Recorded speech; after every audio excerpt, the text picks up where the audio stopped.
Hello, everyone, and welcome to the White House. The President just finished the 2013 State of the Union Address, and many of you watched the enhanced version at whitehouse.gov/SOTU, and some of you are actually joining us right now. All of you are welcome to this great event we're going to have for the next little while. The goal of this is to go over what the President talked about and answer your questions and your concerns about what you heard and get your feedback. There's a bunch of ways to do that, and I'm going to describe them off the top and throw a couple reminders out during the program. Then I'll introduce everyone to my left, and we'll get started. So first of all, the URL to remember for all of this is whitehouse.gov/SOTU. Really, whitehouse.gov will get you wherever you need to go. That's going to have video of tonight's speech in case you tuned in late or you want to go back and see something. It's going to have all the charts and graphics and the different things that we put together to supplement what the President had to say.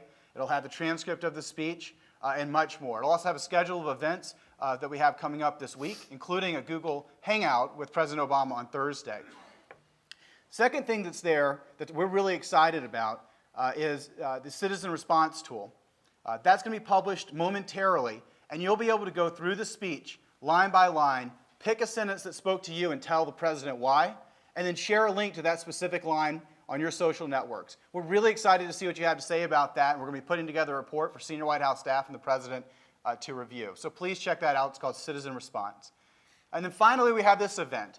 You can participate online on Twitter, Facebook, Google+, a whole host of social networks. We'll be keeping our eyes on all of our presences there.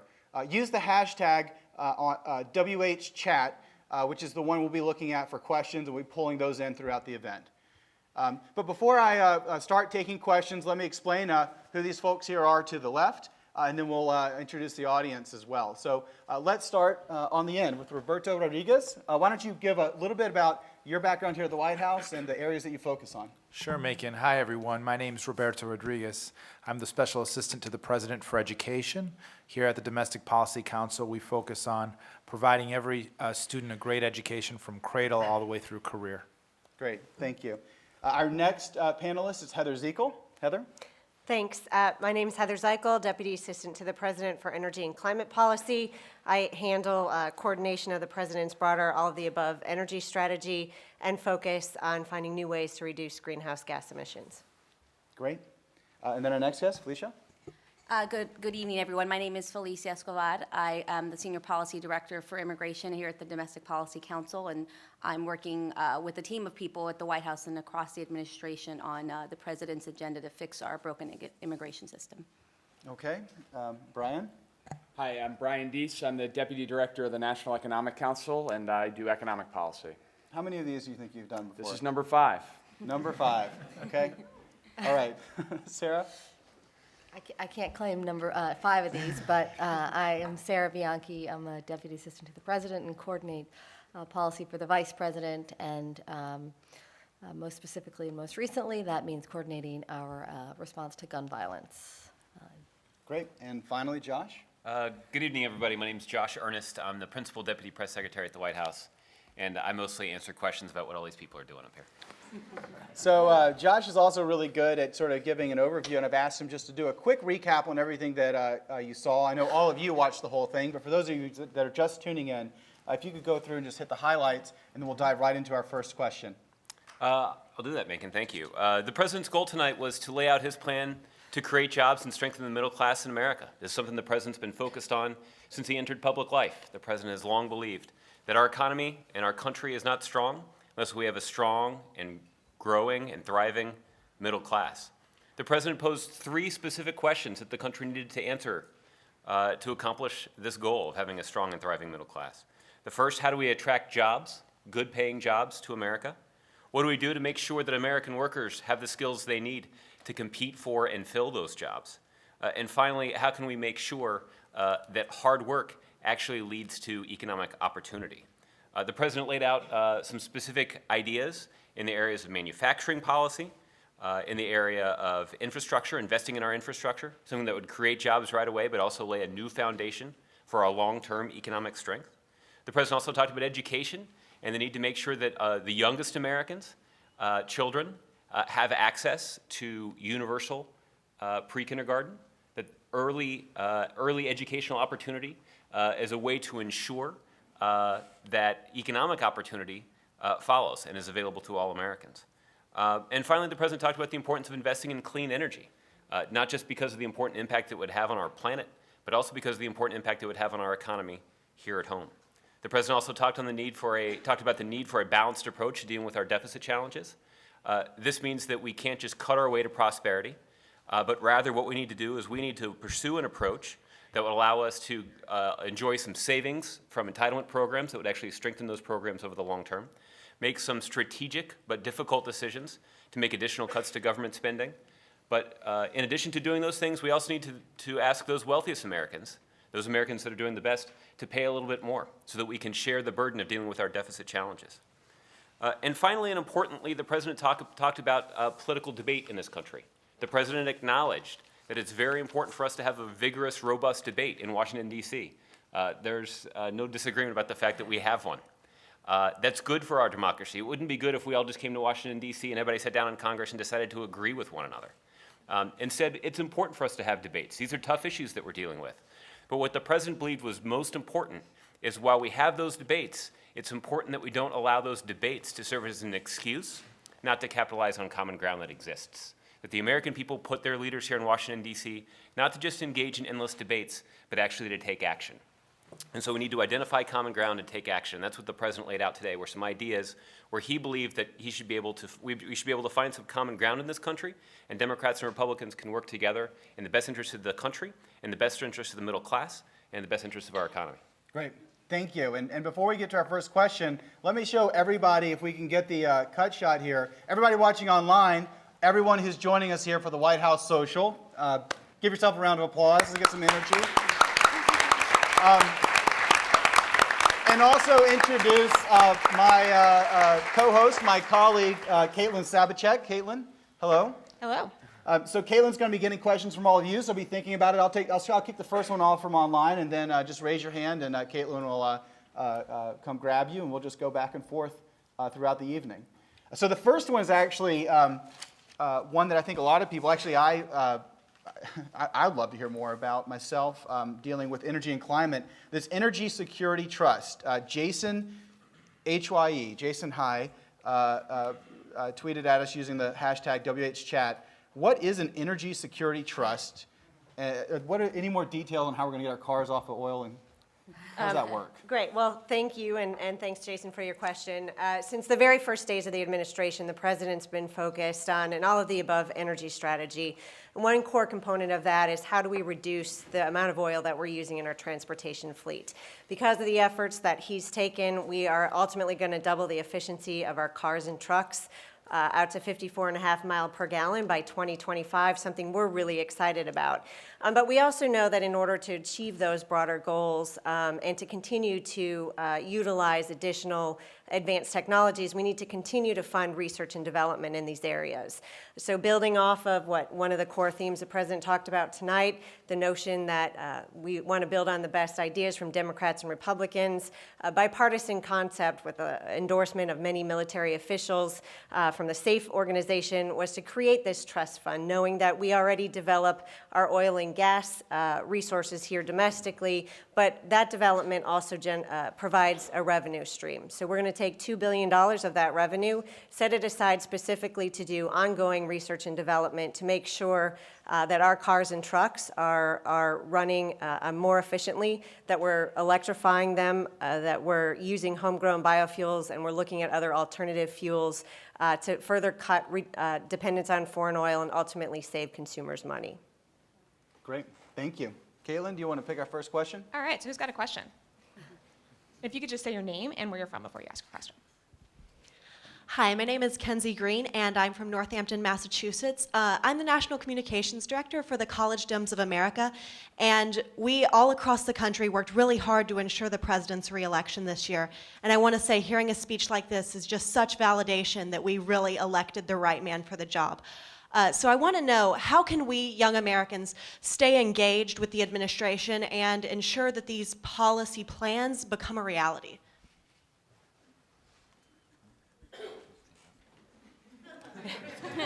I wasn't even paying attention. I'm sorry. I'm like trying to get questions. Josh, you want Yeah. to start and we'll get going? I'll take a crack at it. Certainly participating in a forum like this is one important way that people can get engaged. As Macon said, they'll often use forums like this where people are offering feedback to the president's public activities, to the president's policy proposals, to actually inform the decisions that are being made here at the White House on a daily basis. So using technology like this has been a priority of the president's to make sure that we are capitalizing on that technology, not just to communicate with you about what's actually happening, but also to allow you to communicate with us about how your everyday life is impacted by the decisions that are made here on a daily basis.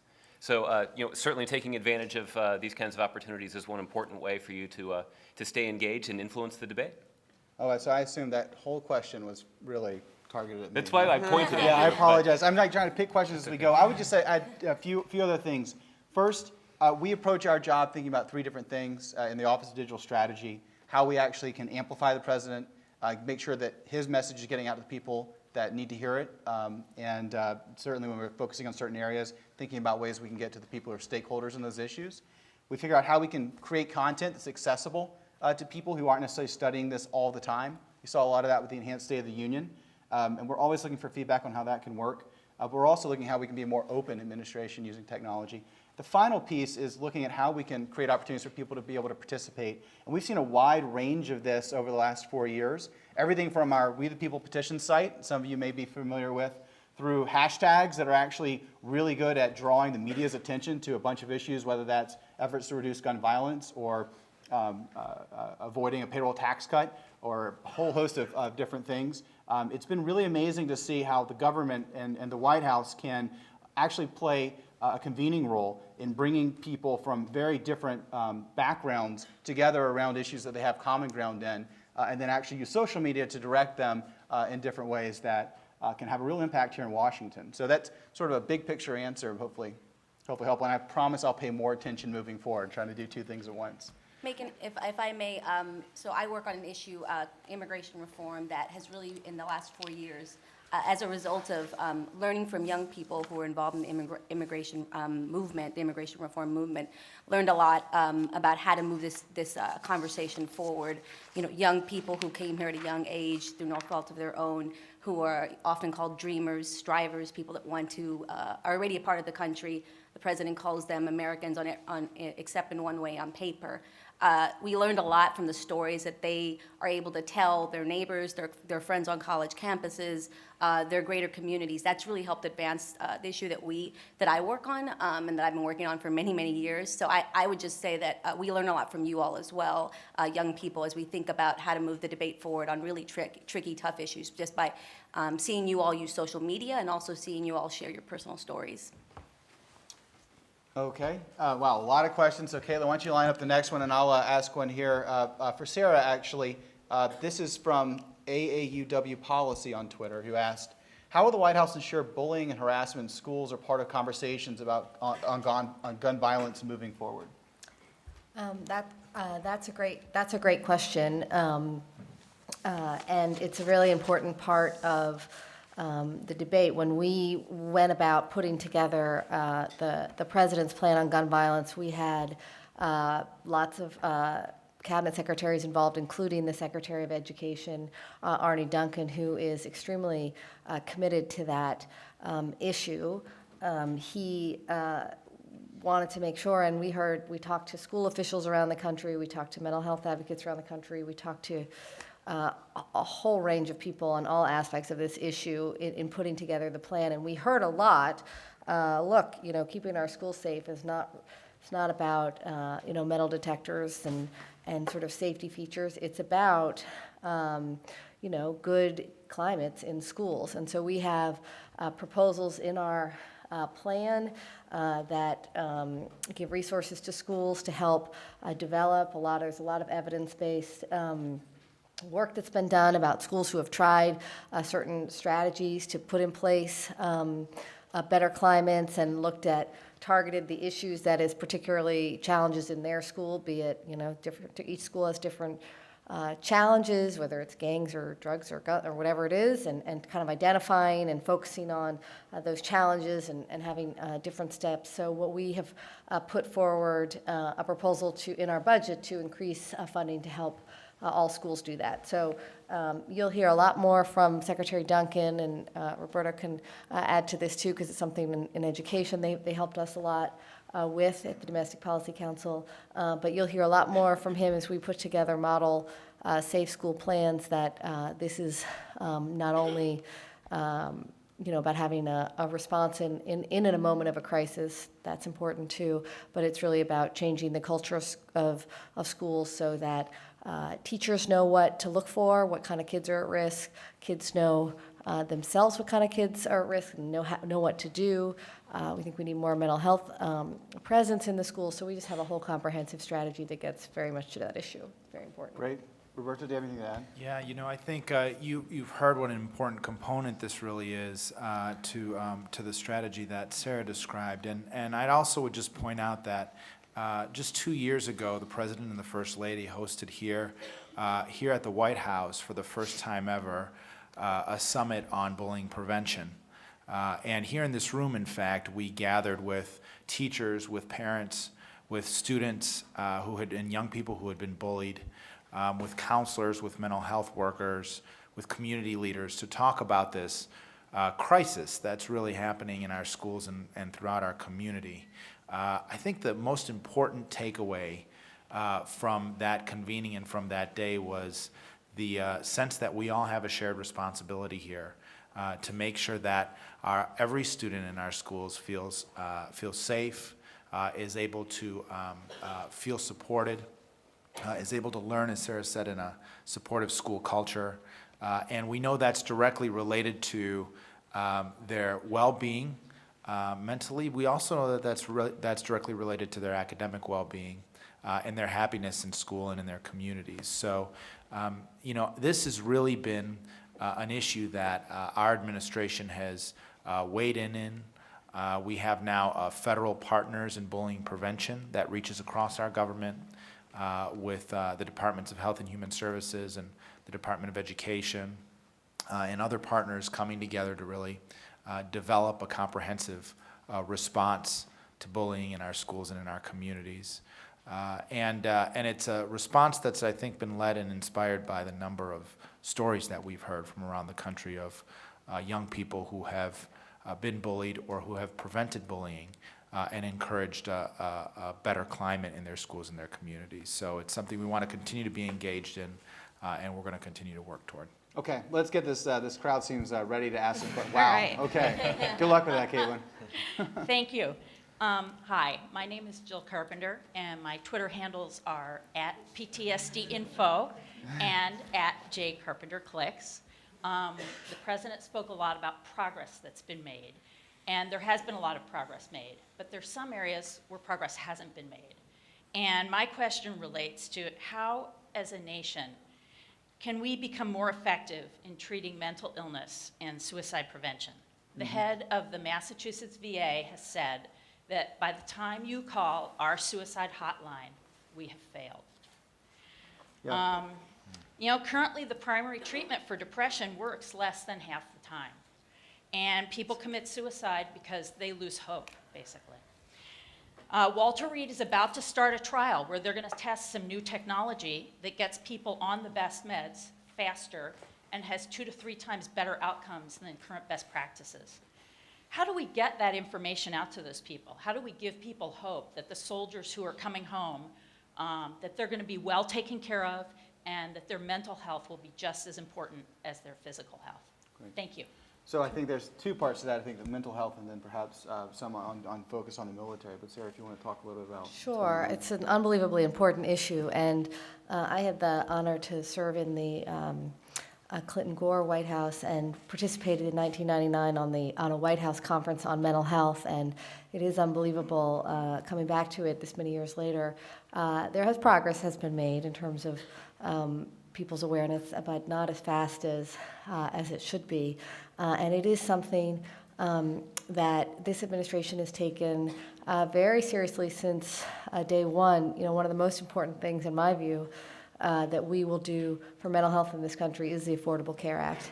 It will enhance at least access to treatment, which is obviously, you've highlighted many of the different issues that are at stake here, but certainly offering people coverage. And one of the things that we put out in the gun plan was making sure that the mental health parity regulations go final, that our Affordable Care Act is very clear in what we expect on coverage from our insurance companies, and as well as Medicaid, which is actually the largest provider of mental health in the country. We're very clear to providers. So that was very important. We also had a number of different sort of public health programs that get at some of the issues, proposals that you talked about in terms of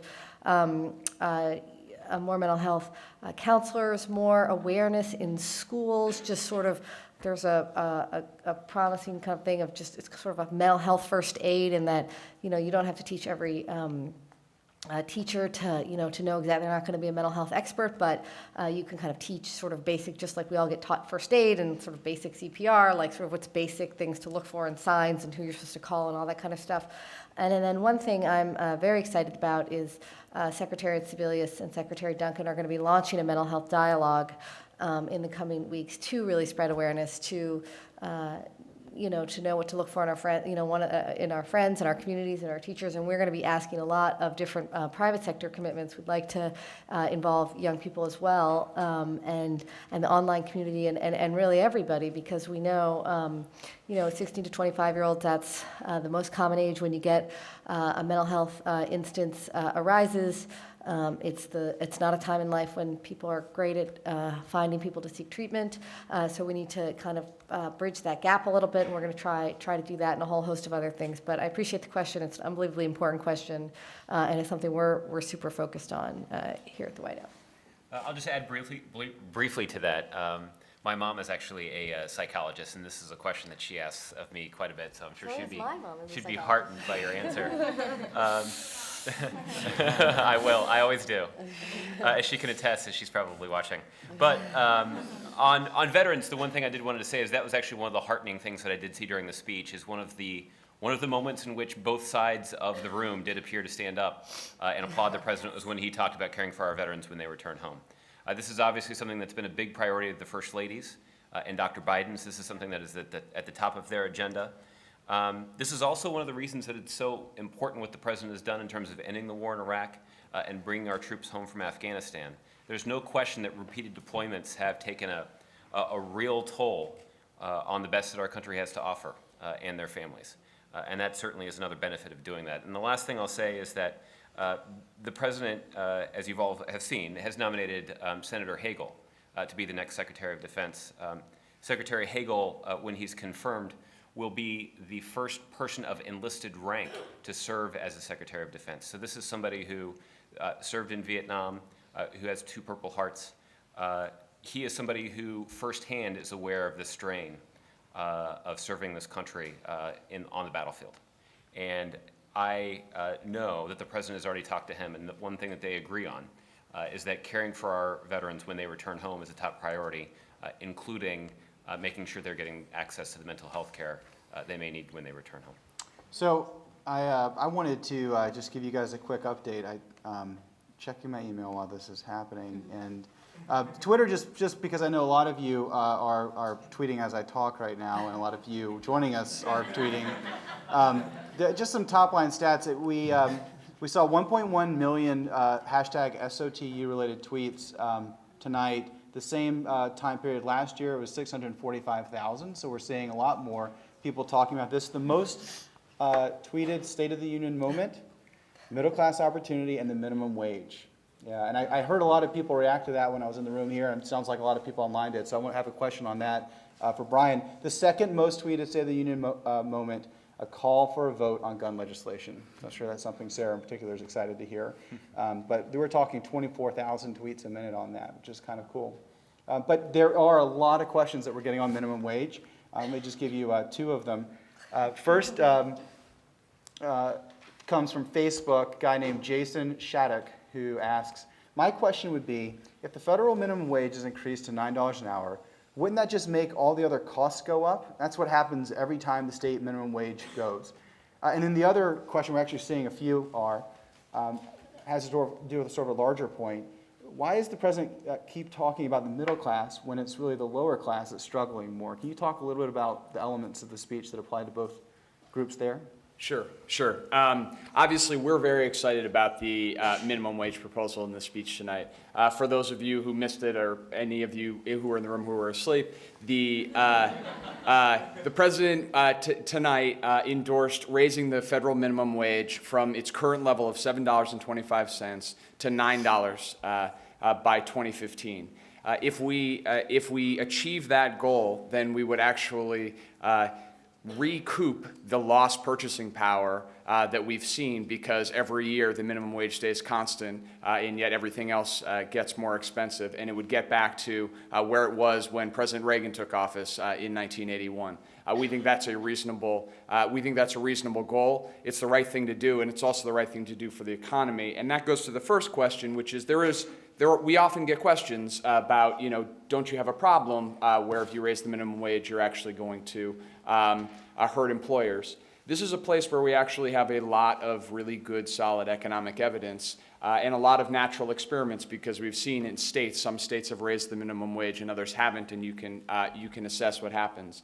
And that overwhelming body of evidence suggests that actually modest increases in the minimum wage are economic winners. And the principal reason is because for businesses, if you are paying your workers a little bit more, you often save money in training costs because you have less churn in your workforce. You get more consumers because the people who are in your community actually have more money in their pocket to go out and spend. And one of the heartening things is this is why it's these economic realities that are driving an increasing number of businesses to actually come out and support reasonable increases in the minimum wage as well. And I would note that since we at the federal level last increased the minimum wage to $7.25 in 2007, or the last increase went into effect in 2007, 19 states have on their own went and increased the minimum wage as well.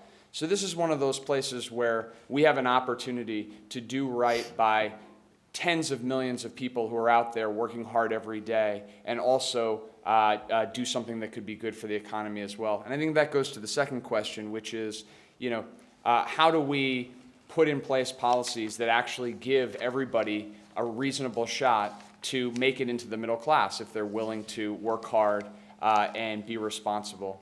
And the minimum wage is part of that, because the truth is right now that if you work full-time at the minimum wage and you have children, then you are raising your children in poverty. And anybody who is willing to go out and work hard every single day, in this country, should have the opportunity to not have to raise their kids in poverty. And this is, so this is an issue of economic security, but it's also an issue of economic opportunity. Obviously, a lot of the answer is about individual responsibility. It's about free enterprise and individual determination. The president spoke to that tonight. But it's also about putting in place the tools that for people who are responsible and who are willing to take responsibility, that they actually have a shot. So we're really excited about this. This is something we're going to be talking about. The president's going to be talking about more. And this is one of these places where I would, encourage to the other question that we got about staying engaged. This is a place where a lot of the support actually comes from the American people and from businesses and communities, because inside Washington, there's a whole debate about the minimum wage, but outside Washington, hearing people's stories about what minimum wage actually means to people and increases mean to people, I think is going to be a very important part of this debate. Great, thanks. I'm going to take it back to Caitlin here, but before she does, I just want to remind those of you watching, we're taking questions from hashtag WHChat on Twitter, Facebook, Google+, and there's a tool at whitehouse.gov/SOTU where you can choose a line from the speech that spoke to you, tell the president why, and then share that line with your friends. So it's a new feature at whitehouse.gov. We hope you'll go check it out. Caitlin, lots of hands. Good luck. All right, so we're going to take a question from this side of the room this time. Hello, my name is Tyler Sidonis. I'm a student at American University here in Washington, D.C., and thank you for the opportunity to attend this today. I spent the summer working at an organization in Seattle called the Washington Bus, and we spent 10 weeks registering thousands of young people to vote in preparation for the marriage equality campaign and other issues taking place out there.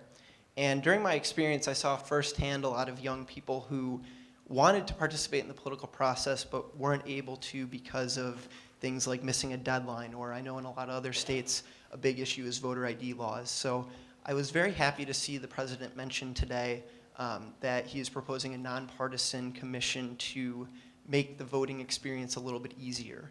And I'm wondering if anyone on the panel could address that commission, specifically what timeline might be in place for it, who will be participating in it, and what kind of proposals the president hopes to get out of it. Thank you very much.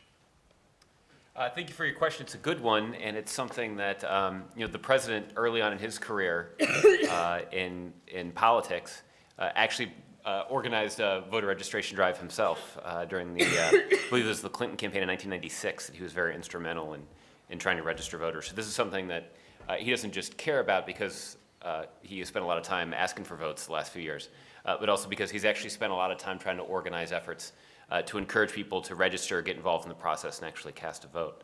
The proposal that the president laid out tonight, I think, is the very beginning of that process, would be the best way to describe it to you. The commission that he wants to, where he wants to start, is to actually have his own campaign lawyer, a guy named Bob Bauer, actually work with Mitt Romney's campaign lawyer, a guy named Ben Ginsberg. These are two very well-known, high-powered Washington, D.C. lawyers who have a ton of experience with election law. And hopefully this will be an opportunity for us to, as I sort of referenced, to find some common ground on this issue. I think that everybody can, most Americans, particularly people who are involved in the electoral process, would acknowledge that the right to vote is in some ways as important as any of the other rights that we exercise in this country. And ensuring that people have the opportunity to exercise that right, it should be a critical part of our democracy. And so you have raised and identified a number of the problems that sometimes can interfere with people's ability to exercise that vote. So I don't know, the president didn't lay out any deadlines today, but this is something that the president cares about, and I think it's something that you'll, in the weeks and months ahead, you can expect the president to keep talking about it. I don't think this is the kind of issue that we're gonna, next month we're gonna lay out a report and it's gonna solve all the problems. But I do think that this is the beginning of a process that we need to take seriously to ensure that one of the most sacred rights that we enjoy in this country is protected for everybody. Great. Caitlin, why don't you take one more question from the audience here since they're being so patient. All right, so we got another question here from the back. My name is Mikhail Bell. I am from Waterford, New York originally, now live in Arlington, graduate student at George Mason University. My question pertains to human trafficking. One of the themes I noticed tonight, the president was talking about issues that are kind of cross-cutting and touch many other things like cybersecurity. Human trafficking is one of those things as well. Could you talk a bit more about what the White House is doing? The Senate passed the anti-trafficking bill, which has languished for a bit. Earlier today, President Obama had a great speech that he gave at the Clinton Global Initiative late last year as well. So if you could flesh that out a bit more. Great. Sure, I'm happy to address that question a little bit. As you mentioned, the president earlier this year was at the Clinton Global Initiative, gave a speech that laid out a number of different actions that we're taking to address the issue of trafficking, both from the law enforcement training side of this to identify individuals that are engaging in trafficking and prosecuting those individuals. But we're also very concerned and interested in making sure that we're giving individuals who are victimized by different types of trafficking, human trafficking, labor, sex trafficking, the ability to come forward, rehabilitate themselves, get access to training so that they can become productive members of their society and of their communities. It's something that people, as we think about mental health issues, individuals that suffer from trafficking or victims of trafficking need a lot of support services so that they can really fully recover from the victimization. So that's something that the president in his speech earlier this year talked a lot about, all of those measures that are happening, all those things that we're thinking about. Me, myself, I'm involved in some of the work that we're doing around victim services. So, we need to, a lot of individuals are actually foreign-born individuals that suffer from trafficking. So there are immigration tools that we can put in place to let those individuals come out of the shadows, get something called a T or a U visa if they're able to cooperate with law enforcement and investigation and fully integrate into their communities.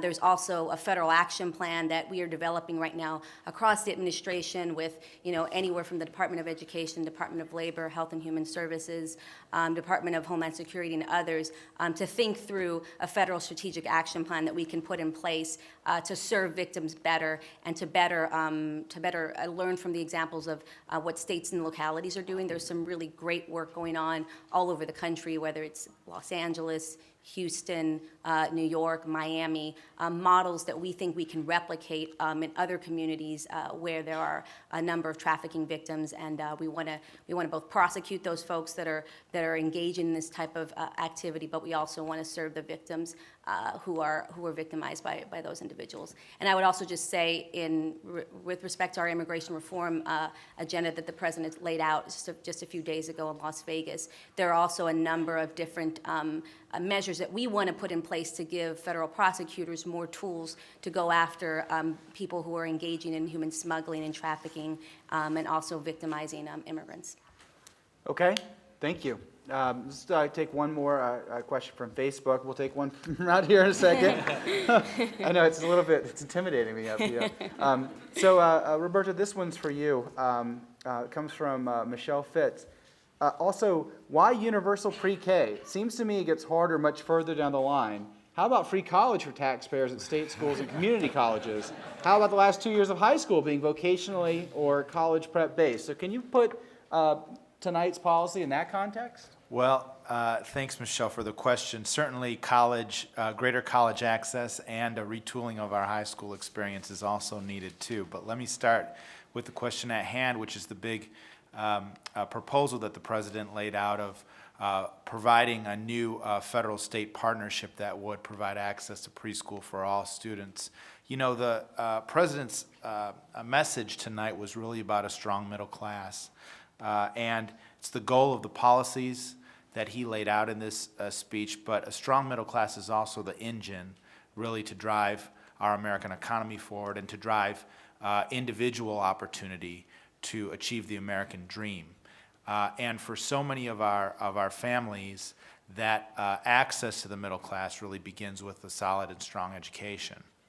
So the president really began tonight by talking about the importance of early childhood education and learning at birth. We have a whole host of science that shows that the experiences that our youngest children have access to are so important for their learning and for their development and for their later success in schools. So the question is, knowing what we know about that a great preschool experience, that a great experience at age 2, at age 3 can make all the difference to making sure that a student can master high standards in reading and math later in school, makes all the difference in terms of their chance to be able to graduate from high school and continue on to college and live a successful life and really grow a thriving family. Knowing what we know, we can't afford as a country to not provide this type of opportunity for each of our students. And yet, as you heard the president say tonight, only fewer than 3 out of every 10 children, preschool-aged children, have access to the type of high-quality program that they need to be able to reap that benefit. So this is a new federal-state partnership that he's calling for. It builds on some of the momentum that we've seen in the states. We have quite a few states that have started to move forward on pre-K, but aren't yet at a place where they're providing universal access for students and for children at a high rate of quality. So that's really the challenge. But that commitment's got to continue even beyond early childhood education. This is why the president over the past 4 years has focused on doing more to make sure that we're raising expectations across our education system, raising standards in our schools, making sure there's an effective teacher in front of every classroom, doing the hard work of turning around some of our low-performing schools. And tonight he talked about redesigning some of our high schools, which, Michelle, you allude in your comment to the importance of making sure that those experiences in high school are really turning students on to learning, right? They're motivating students, they're engaging students, they're helping them actively prepare for a college and for a successful career. High school has to be a place where our students are learning and they're getting the skills they'll need to be able to be successful in jobs. And he's also doing more to make sure that our families have the information and the access that they need to our higher education system. Again, because higher education today and a college degree to get today is a prerequisite to get ahead. It's not just a pathway for some. In the jobs moving forward, it really is a prerequisite for all. So we're trying to do more to make sure families have the information they need to navigate that system, to find that value and that affordable option for higher education. And we're also going to do our part as a federal government to provide the grant aid and the loans that are reliable and efficient for our students to be able to get ahead and earn that degree. Okay, great, thank you. We're going to take some more questions from in here. We're going to try to take a couple, so please keep your questions brief, and we'll try to keep our answers focused and brief as well, but thorough. So go ahead. All right, so here's another question. Finally. Hi, my name is Elian Ramos. I'm from Latinos in Social Media, Latism. And my question has to do with immigration. There was a lot of talk during the whole speech tonight about border reinforcement and about language requirements. But what does that mean? What does that language mean for somebody who's being separated from their family? Like, what are the actual terms that somebody who is in that situation must keep in mind when it comes to the president's proposal? Okay, thank you. So great, I'm happy to take that question and love the work that Latism does all over the country to promote all these issues that matter to the Latino community. So in terms of what the president would like to see done to fix our broken immigration system, there are 4 main parts that he would like to see accomplished in an immigration reform package. One is to continue to secure our borders. We know that that's something that he has taken an oath to do, and he will continue to take very seriously. So there's work that we need to do to continue to give our law enforcement the tools that they need to secure the borders. There's also things that we need to do at our ports of entry, which is where a lot of our travel and tourism and trade comes into the country. So when we talk about securing our borders, it's in between those ports of entry, but it's also at the ports of entry, so we can, that helps our economy, but that also helps our security. So another big piece is cracking down on employers that are exploiting both undocumented workers, but also undermining American workers by hiring undocumented workers, paying them under the books, sometimes paying them low wages, abusing them, things like that. So the main piece of that part of our component of immigration reform is making turning the way we verify whether people work are authorized to work in our country, turning that into an electronic system.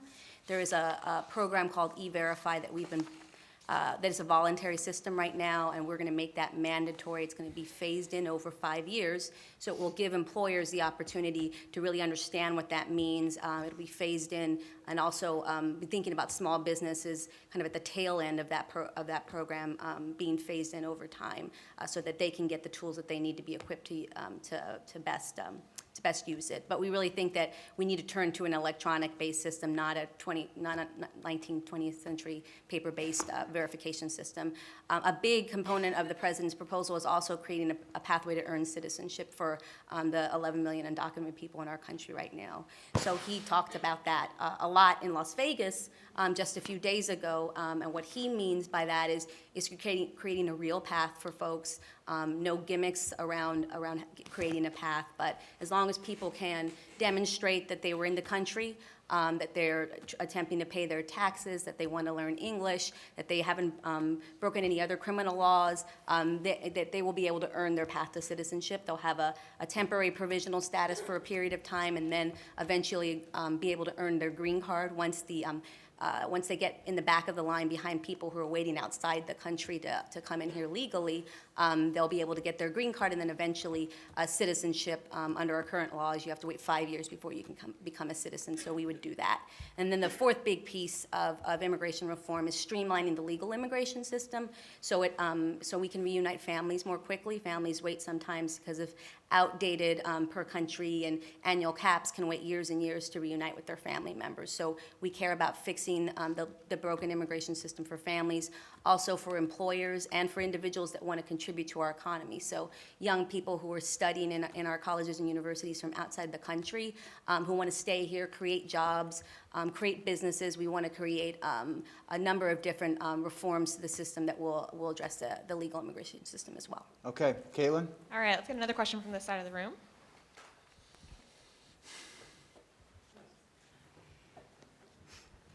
My name is Jacob Breach. I'm actually from Indiana, but I work here in Washington, D.C. for the Department of Defense. My question wasn't really touched upon in the president's speech. It has to deal with cybersecurity a little bit.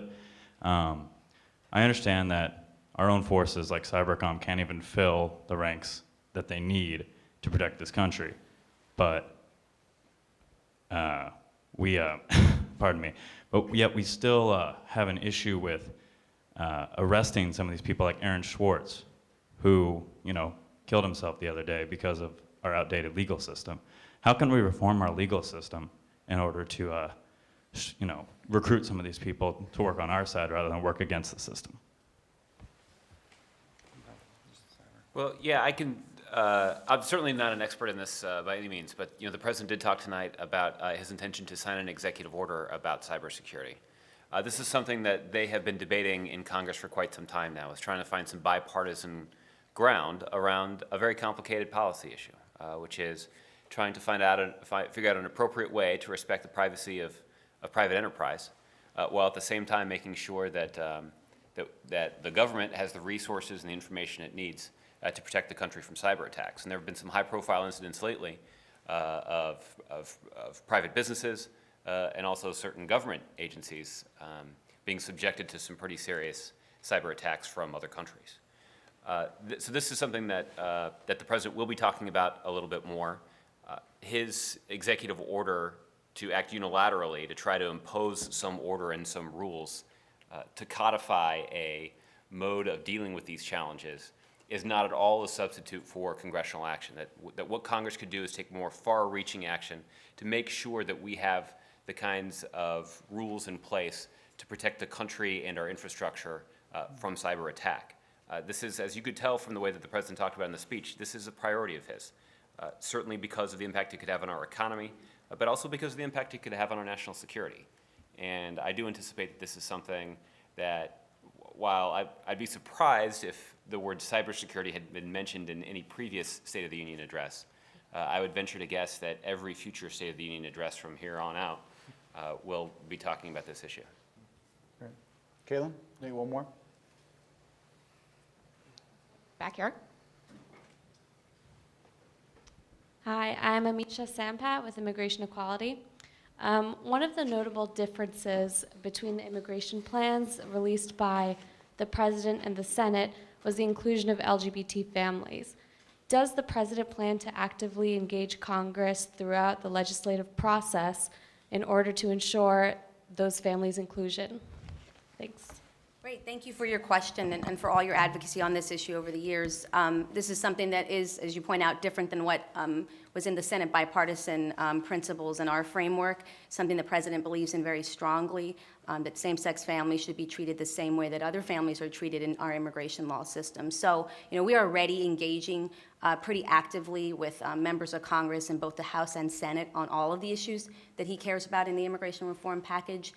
So we will definitely be engaging on this issue. Secretary Napolitano will be testifying tomorrow in the Senate Judiciary Committee at a hearing, the first hearing in the Senate on immigration reform. So, I expect that this question will come up, and she will also reiterate the President's support for these policies. Great. Okay. Dees, I've got, sorry, Brian. Sorry, formal.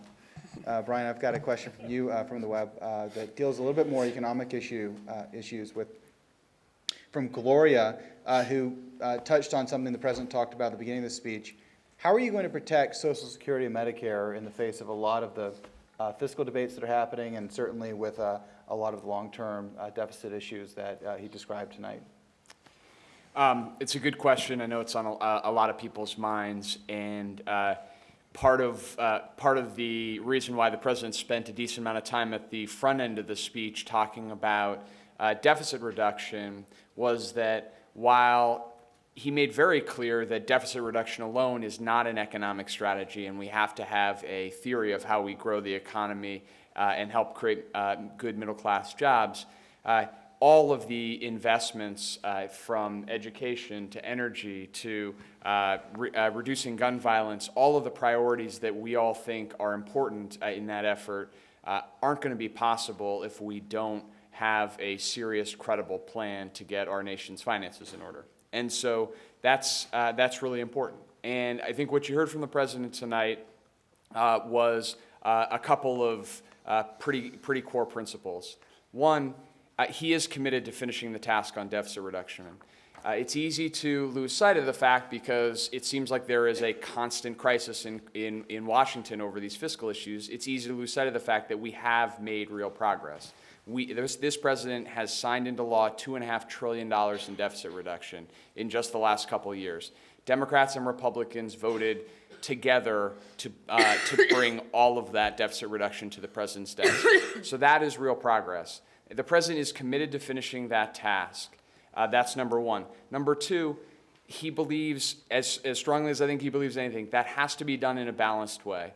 And the reason for that goes exactly to the premise of the question, which is balance means looking hard at programs where we cut where we can and reform where we can, but couple that with tax reforms that can bring in additional revenue by reforming our tax code and getting rid of inefficient tax expenditures, closing loopholes that aren't doing any benefit for the economy right now. If you do that together, then there is a reasonable and responsible way to achieve those deficit reduction goals. That will require some additional reforms to Medicare, and the president talked about that tonight. There are ways to strengthen the program and help reduce health care costs going forward without putting at risk the fundamental guarantee that Medicare provides to our seniors. We can do that, and we should do that. The problem is if you don't take a balanced approach and you try to do this all on the spending side, then you're forced to make really difficult and economically unwise decisions to cut into things like Social Security benefits, to decimate things like our clean energy investments, our basic research that help drive innovation in the economy. And, you know, the president asked some pretty straightforward questions tonight about why would we do that as a country, and how can we go out and ask middle-class Americans or seniors who have worked all their lives to suffer those cuts if we're not asking anything of our tax code, if we're not looking at any of these loopholes or any of these inefficient tax expenditures.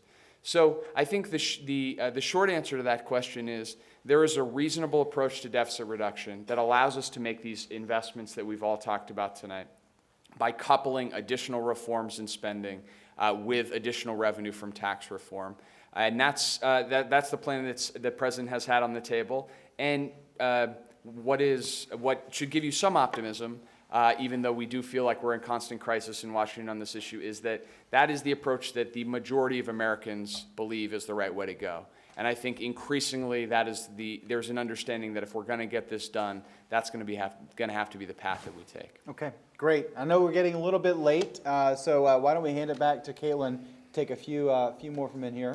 All right, so let's take one from back over here.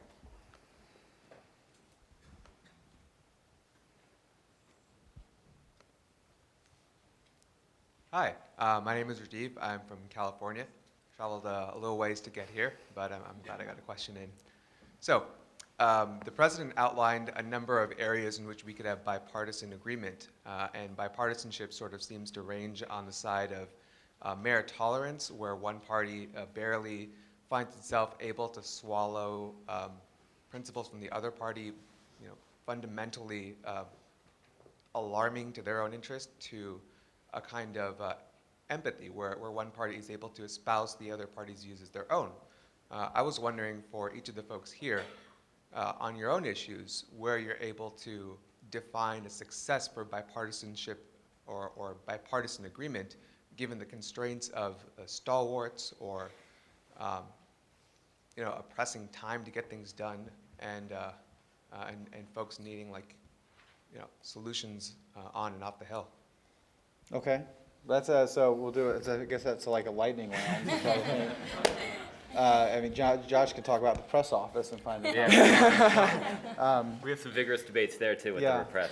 I mean, I would just say very quickly from my perspective, I feel like I'm in many ways one of the easiest areas because the sort of use of technology and social media and really figuring out how we can develop tools to engage the public is something that has wide interest across both parties and nonpartisan players, and in fact is changing these debates from being a black and white to a very multifaceted spectrum of voices, and that's a really good thing. I've had a lot of good conversations with people in the House who are Republicans who are doing a really interesting work. There's a guy named Matt Lira who's really forward-thinking, a guy who's praised our stuff and whose stuff I praise as well. And that's been really fun to work on. And I think we're seeing a sort of undeniable trend of using these tools more and more. I like to think we use them pretty well and sort of set a standard for other people to look at.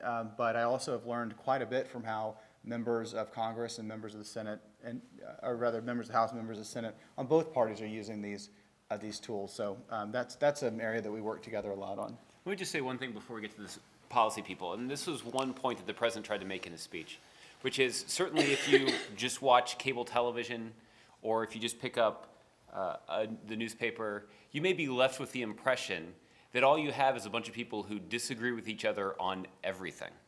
And one of the things that the president tried to emphasize in the speech is, again, it's healthy for us to have a robust debate in this democracy, but what's not healthy is if we allow those debates to go on and on and on, and if we allow those debates to obscure the common ground that exists. The president's plea today, or this evening in the speech, was to engage in those debates. It's healthy for our democracy, but take action where there's common ground.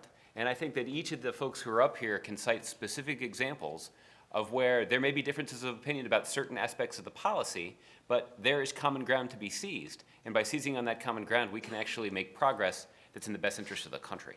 So, Sarah, you actually probably are the best example of this, so why don't you? Excellent. Well, I think that, as the president mentioned tonight, and I think you saw, that the gun violence area this time really, is different. And the vice president talks a lot about this as somebody who has been in this town for some time, that he hasn't really seen the nation respond so emotionally to an issue. And I think you saw a lot of that emotion in the hall tonight on gun violence. We don't know yet what that will mean ultimately for legislative outcome. We have a lot of encouraging signs. We have Republicans who are interested. Senator Coburn is looking at ideas on universal background checks, starting to work with people. But this is an area where we know that the landscape has shifted, but we don't know yet exactly what it means. Our job is to push as much as we can, given the momentum, and that's, we hope, your job and the job of all Americans too, in terms of what people can do. This is really an issue where we need, the emotion and to really translate into action, and for people to hear, members to hear, and I think. If we continue the momentum, I think we really can get bipartisanship on this issue, and maybe not in every policy area. We're going to work as hard as we can, but certainly to take some really important steps. So I think tonight was really encouraging in that regard. The number of people in the hall, number of gun victims, and et cetera, and it's momentum that we want to build upon. We're reaching out to everybody, to hunters and environmentalists and anyone, young people, anyone we can think of to push the momentum, and that's our job. Okay. So I'll be really quick.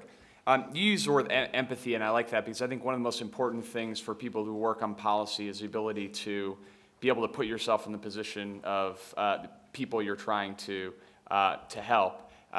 And there's no, but people from both parties can do that. And just to give you one just common sense example the president talked about that I spent a lot of time on, refinancing your home has nothing to do with your political party. And I can promise you that Democrat, Republican, Independent, it doesn't matter. If you sit around and you own your home and you're stuck in a 7% interest rate, politics has nothing to do with it.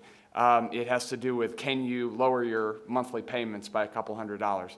That is the kind of pocketbook thing that could totally change the economic trajectory of a family.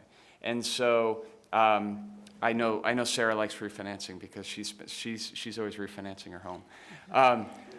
You know, but Anything I can do to help, but your it's policy. you know, but this is one of those places where we have actually been able to have a constructive conversation. You know, one of the biggest proponents of refinancing was Mitt Romney's chief economic advisor during the campaign, and you know, I think that there are lots of these places where you can just try to take partisanship out of it altogether. It always gets complicated when you have to deal with U.S. Congress. And so, you know, we just have to be realistic about that. But I think that a lot of these policy issues, when you get down to sort of what do they mean for a typical person, a typical family, there's no politics about it. It's about, is there an actual way to help people in a way that's responsible? And so I think if you start there, you can often make a lot more progress. Okay? I'll just say really quick. really They're quick. getting a lot of like evil eyes. Yeah. So, I mean, Yeah. every major immigration reforms since the 1960s has only been enacted through bipartisanship. So, I mean, on my issue, there's a lot of really promising energy on both sides of the aisle in both chambers, as the president referenced today, that I think will get us to where we need to. So, I mean, from my perspective, I'm more hopeful than I've been in about 7 or 8 years on this issue in terms of whether we can get it done because of the bipartisanship. Now, why that's happening, you know, elections matter, right? And I think that is driving some from the other side of the aisle to rethink this issue a bit, which is fine, right? I mean, so, you know, I think that people voicing their opinion, talking about why this is important to get done, not because you're a Democrat or a Republican, but because it's the right thing for our country, is really important. So I mean, we're very hopeful that this will be an example of us being able to get something done in a really major way to totally overhaul and change the system for the better. So for energy and climate policy, it's true that these are a tad bit divisive policy matters in Washington these days. But I do think that there was a really important action taken by Congress and something that certainly the president invested heavily in. That was the the continuation of the production tax credit.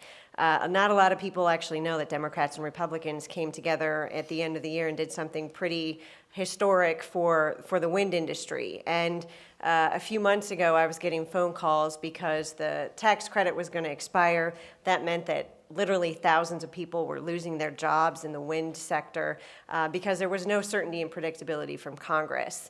The president pushed this issue hard. He had a great team working with him. We engaged Congress, and Democrats and Republicans were working together to make sure that this tax credit got extended. Now I get phone calls and emails every day from people that are going back to work, building wind turbines, creating clean energy, and doing that in an affordable way for American consumers.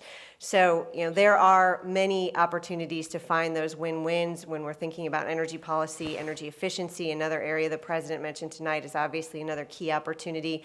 Electrification and reducing dependence on foreign oil. So I am optimistic that that we have some successes under our belt, and we're certainly going to be focused on how we can improve and grow upon those. You know, and in the area of education, you know, I think education is another one of these domestic areas that has a history of old, somewhat stale, ideologically bent debates. You know, when the president first came into the White House, he really tried to set these ideologies aside and plow through with an approach that really put students first. And I think when you get to these moments of crafting great bipartisan agreement on policy or great bipartisan pieces of legislation here in Washington, it's a moment where both sides are able to kind of put aside old ideologies with a greater cause and a greater good in mind. In the case of education, it's really our children and the future and the need for change in our system for our kids. So really the best example of that for us has been the Race to the Top. And this is a program now that's reaching across 19 states that are governed by Republicans as well as Democrats, that are really working to try to retool and reshape their education system to focus on new higher standards and on the opportunity and new goal for all students to be able to graduate from high school, college, and career ready. And we have governors on both sides of the aisle that are some of the strongest supporters for this new vision for education reform. Yeah. Okay, so Caitlin, let's take another one. But while you're finding someone, good luck with that. It's actually really invigorating to hear these answers. That's a great question, because whether it's Race to the Top, wind energy, clean energy generally, immigration reform, programs like refinance, or efforts to reduce gun violence, there are very concrete examples of bipartisan interest in moving this forward. So don't succumb to cynicism. We can get some of this stuff done. Caitlin? All right, so we're going to take one from the middle of the room this time. So in the blue shirt. Thank you. My name is Parla from Virginia, and my question is for Ms. Escobar about immigration reform. Taking into consideration that we have a backlog on our immigration processing right now, if we pass the immigration reform, how are you going to cope up with the 11 million to the back of the line?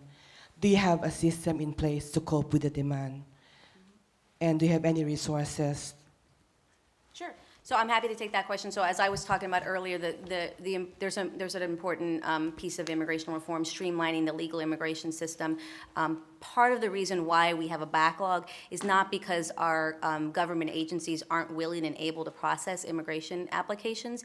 It has more to do with the caps that are in place that are in the law that tells the State Department or DHS, you cannot process any more applications in China or Mexico or the Philippines. So what we want to do is change the system so we do have the more flexibility. We need to increase the number of visas that are allowed into the system so that we can, over time, clear the backlog before the 11 million get in line to have access to the green card system. So we feel pretty confident, that we'll work across the interagency on issue of immigration. You always have to work across different agencies to make sure the system works right. And so we feel pretty confident in the relationships that the State Department, the Department of Homeland Security, the Department of Labor, the Department of Justice have in place right now, that they'll be able to, once we pass the reform effort, to clear those backlogs in an efficient way. Right. So we're going to take two more questions, actually. So Caitlin, why don't you find someone here? I'll take one more from online. I know it's getting late in the hour and people need to go. Heather, I've got one for you, actually, on energy and climate change, which I think really gets at a common reaction that we've seen online. This one's from A. Siegel, who said, liked emphasis on climate change, but how does increased oil production help solve it? So we have this short-term, long-term strategy. Can you talk a little bit about the relationship between those two things? Certainly. The president's been very clear from the very beginning. In the near term, we're going to have to continue to rely on safe and responsible domestic and oil and gas production. And we're going to have to do that in the near term as we are transitioning to a clean energy economy. There is no president that has taken more aggressive steps to back oil out of our economy. And we've done that by increasing the efficiency of our cars and trucks, by investing heavily in biofuels. We now have advanced biofuels that we never even could dream of even a decade ago coming into the system and coming online, and at the same time reducing greenhouse gas emissions. And the last thing, the last core component of this is that we're seeing and realizing additional opportunities to transition the fleets that we have today to natural gas vehicles. I mean, the reference to being able to drive coast to coast without a single drop of oil is certainly something that resonates, I think, with this administration and further underscores why we've made investment in ongoing research and development in batteries and electrification of the fleet such a top priority. And all of this is done through the lens of what is the best long-term policy? What are those levers that we can use that are certainly we have to develop oil and gas today responsibly. This administration has put more aggressive environmental and labor standards on that development, both on and offshore. But what are the key levers that we can use to transition away from oil? Ultimately, we all know that's good for energy security, that's good for national security, and certainly good for consumers' bottom line. Great, thank you. So we're going to take one more question from the audience. I'll hang around a little bit for those of you that want to talk about sort of what we did tonight and have questions about that. But I know it's getting late and I want to be respectful of everyone's time. So last question. Thank you. My name is Rachel Weiss. I'm a student at the George Washington University and an intern at the U.S. Global Leadership Coalition. And my question has to do with marriage equality. President Obama has announced his public support of marriage equality and is pursuing initiatives to ensure equal treatment and equal benefits for all military families. I was wondering if you could expand upon this initiative as well as other initiatives that he is pursuing to fight for marriage equality. Thank you. Rachel, thank you for your question. This is one of the things that's so interesting about this issue is how quickly it's changed. Just in the last, certainly in the last decade, but even in a shorter period of time, as recently as 6 or 8 years ago, this is something that politicians in neither party were willing to discuss. And now, we're seeing obviously a lot of Democrats and even some Republicans, to refer to a previous question, talk about this issue as an issue of basic fairness. There are a lot of ways in which this policy and dealing with this issue of equality affects a lot of other policies. You've heard Felicia talk about it in terms of immigration policy. It certainly that affects some policies that are made at the Department of Defense as it relates to the treatment of spouses of our men and women who are serving in uniform.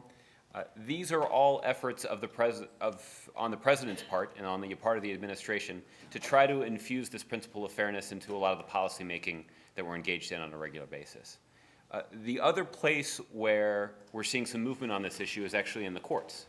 And certainly the Supreme Court has a couple of important decisions to make on these issues.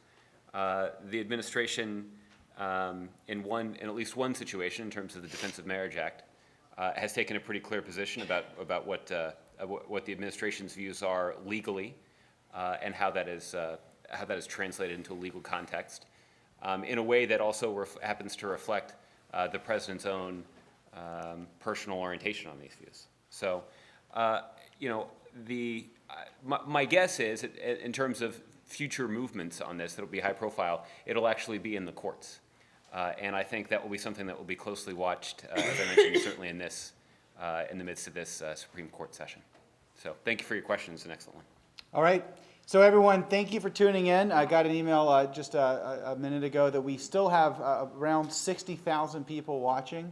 It is 11:30 at night.